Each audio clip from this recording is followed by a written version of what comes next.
ছবি ভালো হয়েছে দাদা আমি এখানে একটা ভিডিও তুই মামা মনে ভিডিও কম করস ছবিটা মনে কম তুলস নাকি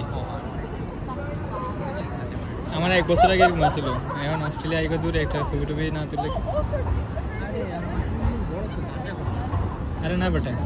তুই যতটা খারাপ পাবস না ততটা না চুলটা আমার